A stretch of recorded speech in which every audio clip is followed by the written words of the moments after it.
Welcome back. You're still tuned in to Salam Media, your home of humanitarian journalism. The time is 18 minutes past 9, and this hour of news and views is proudly sponsored by Africa Muslims Agency. Africa Muslims Agency, a beacon of hope to communities for over 35 years in Africa and beyond. And with that being said, we'll be now focusing on one of the most contentious topics in South Africa right now. And we'll be examining I think very, very contentious issue, particularly in post-apartheid South Africa, the town of Orania, which was founded in 1991. The small northern Cape Town continues to spark a lot of debate about racial segregation, cultural autonomy, and whether its existence aligns with the democratic principles of that of which South Africa was built on. And joining us this morning is researcher and author Dr.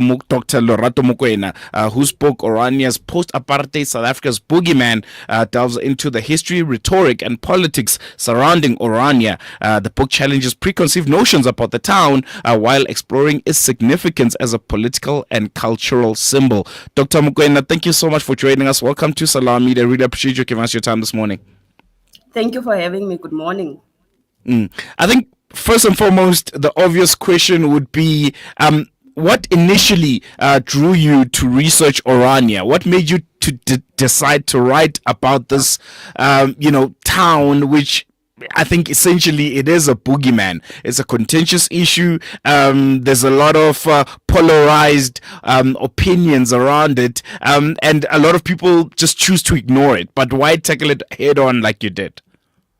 Yeah, so well, that's the thing about Orania, right? We all want to shy away from it, want to stay away. We want to sort of murmur about it, but we never really want to tackle it head on. So when I was doing my research, I had a research grant from the NRF, and because I'm from the Northern Cape, I was always, I don't know, I just never understood why I can't go to this place, right? Orania is this big, stay away from, don't go there.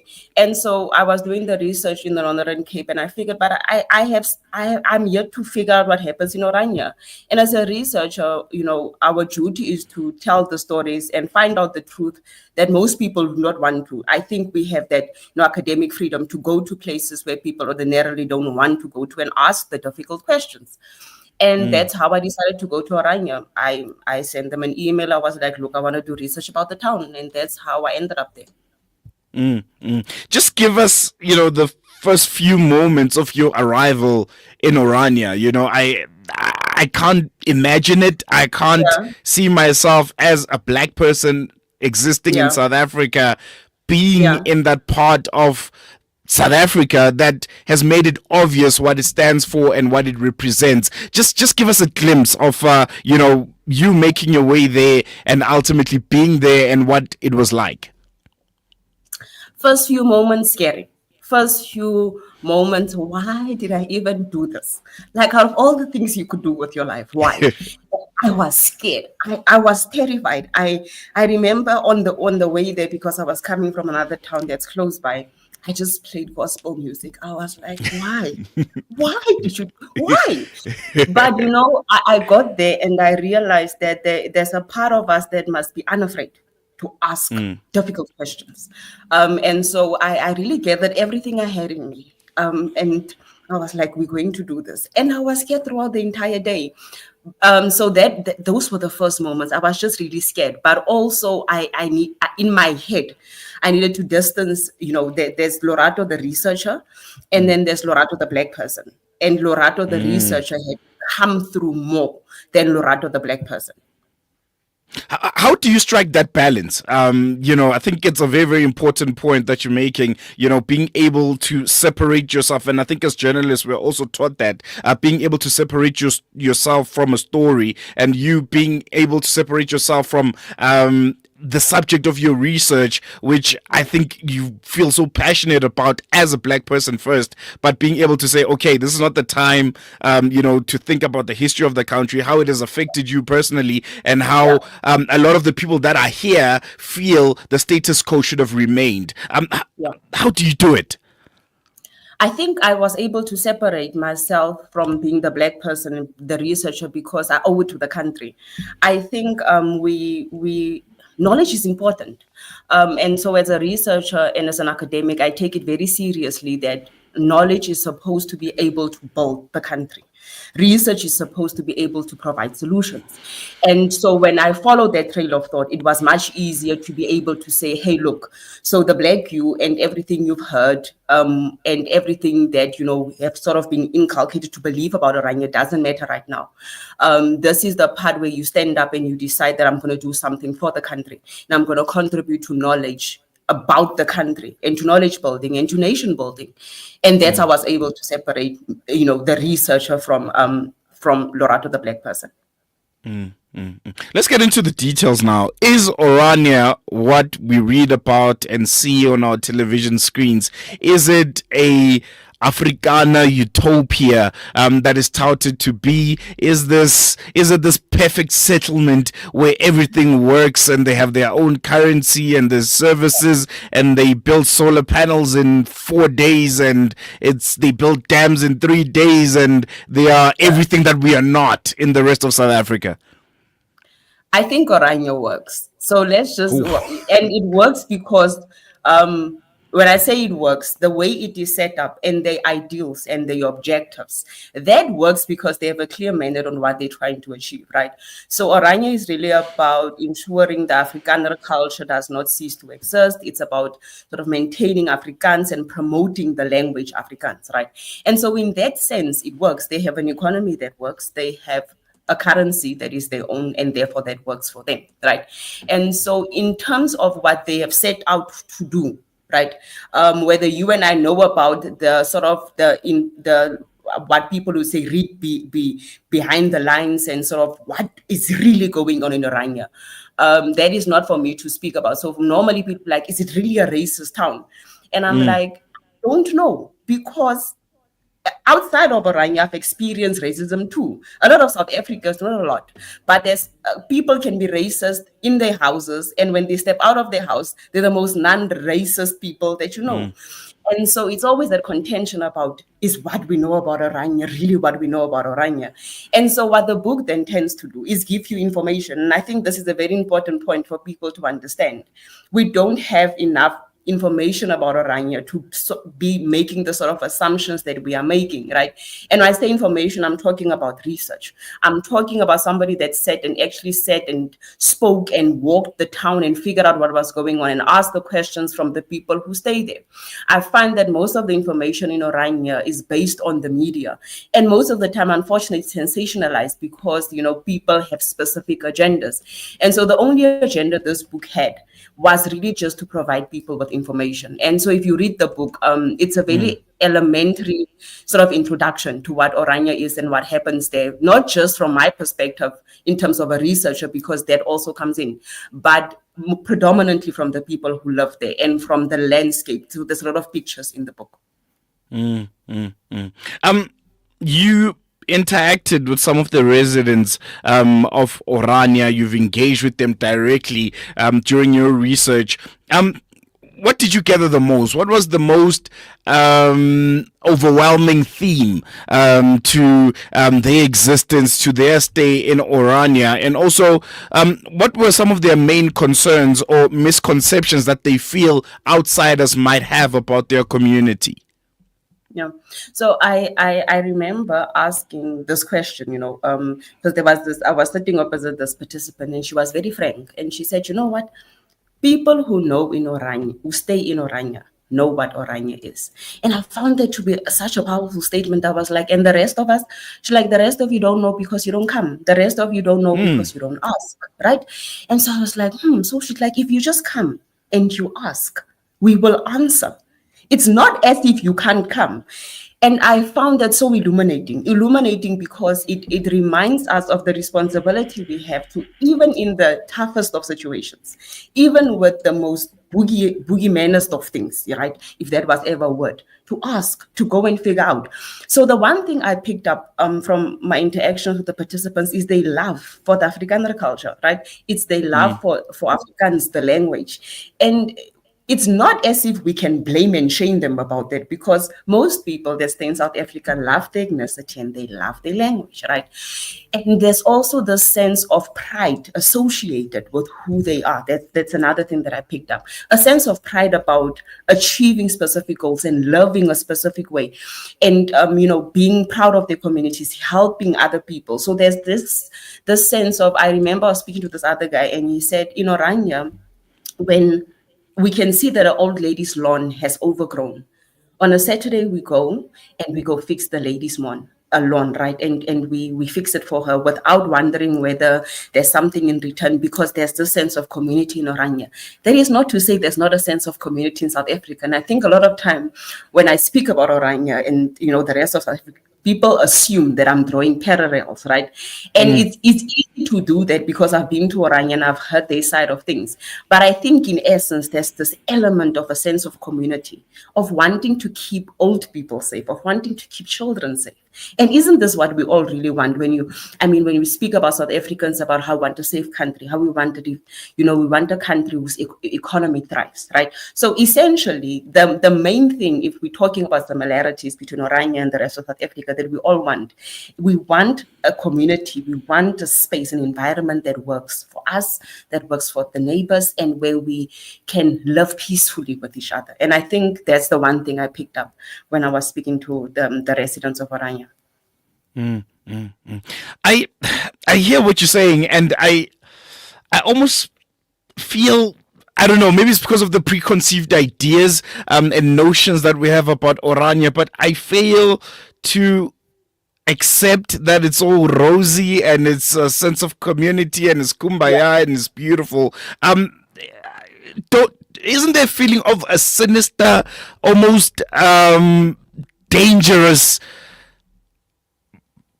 element to Orania's existence, to the broader South Africa's existence?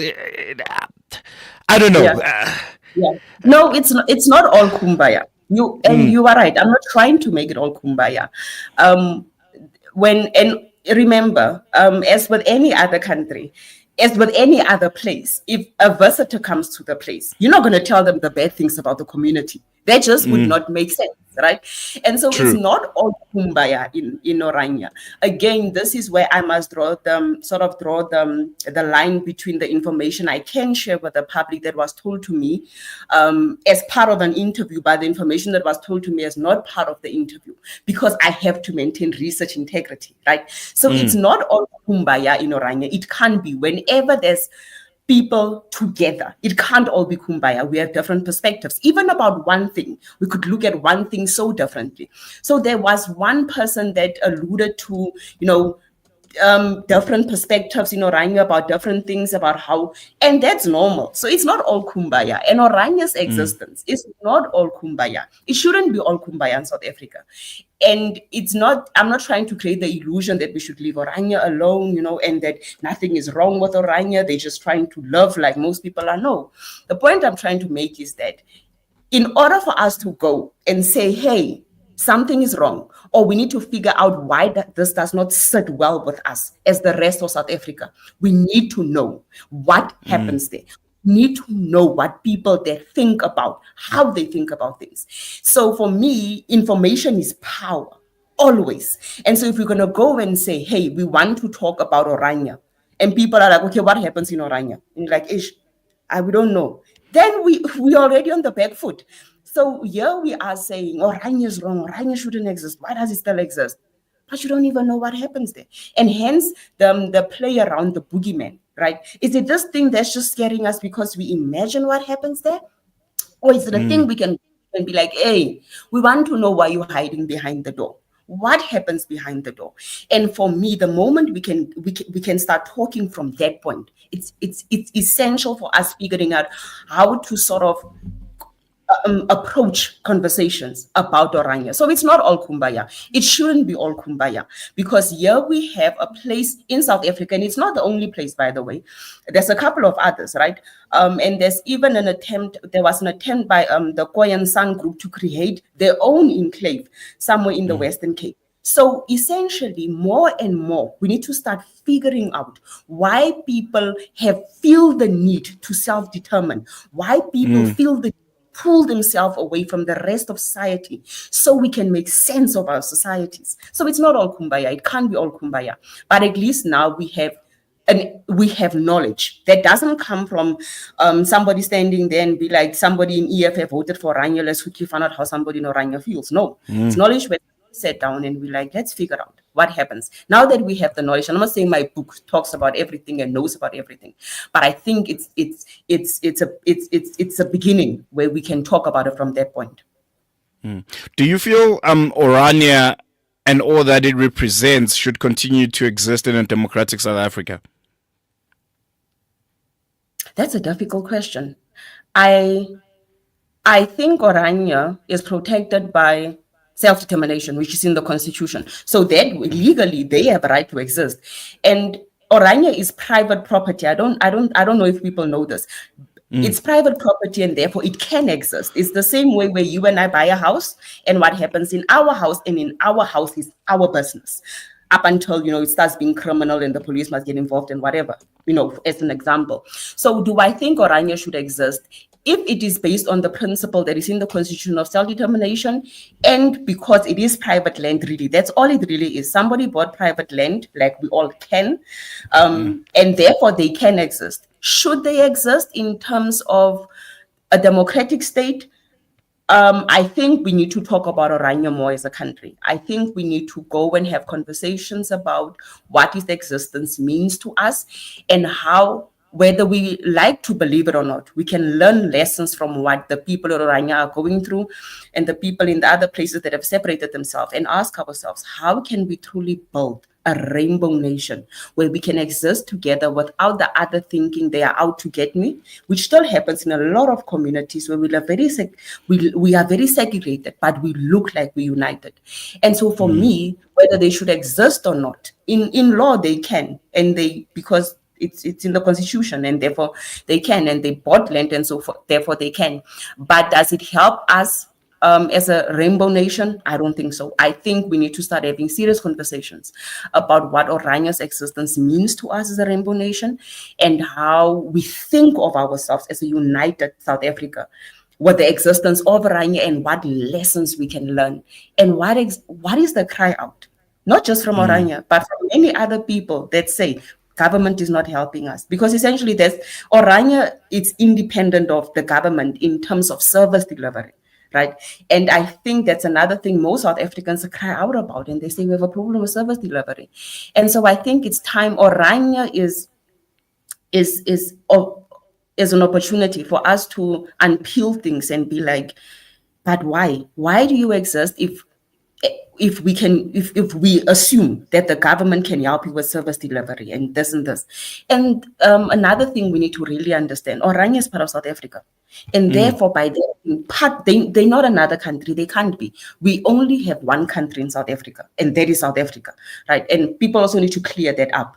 And therefore, when you step onto the land in Orania, it immediately says it's private property, which is not uncommon. And so because Orania is part of South Africa and it's a South African town, we need to include it in the conversations about nation building, about a rainbow nation, and how we move forth to understand how we can live in unity. And I think we're going to leave on that note. Thank you so much, Dr. Lorato Mokwena, for sharing your insights into, I think, a very, very polarizing and complex topic. For those that still want to get your book, where can they get it? How do they go about getting it? So you can get the book on Google Books in the electronic format. You can also get it on Take-A-Lot. And I am having the Gauteng book launch on the 15th of February. And it's at the Voortrekker Monument. Interesting choice of location. Yes. So again, like I said, this book is about prompting us to have critical conversations about nation building. So the 15th of February, Voortrekker Monument from 3 to 5, the book will also be available there. Thank you. There you have it. That was Dr. Lorato Mokwena, sharing insights, I think, into a very, very polarizing and complex topic. And we really, really appreciate her nuanced perspective.